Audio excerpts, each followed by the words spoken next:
The EU's chief Brexit negotiator says there's a real risk a trade deal cannot be agreed with the UK by the end of the year.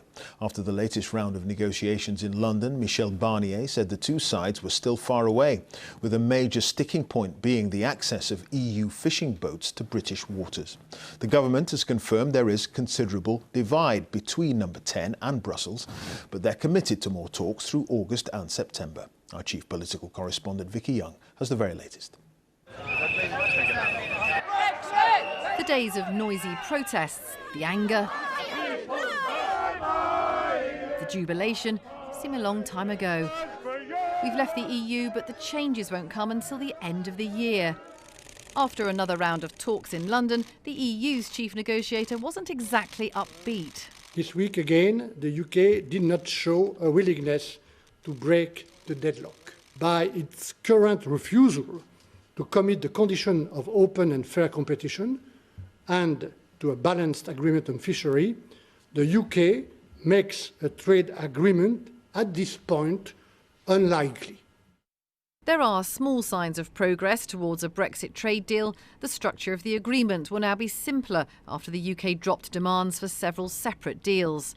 Negotiators are closer to agreeing a limit to the role of the European Court of Justice. But there's still deadlock over fishing and competition rules designed to stop businesses in one country undercutting those in another. This is known as the level playing field. The EU says that if the UK wants zero tariffs, that's no taxes, on goods crossing the border, then we'll have to sign up to its regulations on environmental standards, workers' rights and subsidies for companies. We will negotiate energetically. We've got a round in August, in fact, and we will certainly talk through September if we can.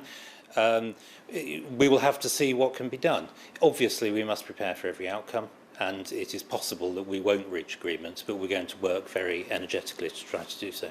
Give much time, does it? This former top civil servant was in charge at the Brexit department. He says compromise can be found. I'm sure solutions are available, which will be ultimately in the interests of both sides. Getting a deal remains hugely important. No deal or no deal outcome, even compared to the thin free trade agreement we're looking at now, would not be good news for either side. Michel Barnier will be back here next week for more talks. So although the language today was quite negative, the two sides are still negotiating, and UK insiders say the progress is genuine. A breakthrough might not be imminent, but a deal in the autumn is still possible. The relationship with our closest neighbours will soon change. What happens over the next few months will determine how dramatic that shift will be. Vicki Young, BBC News, Westminster.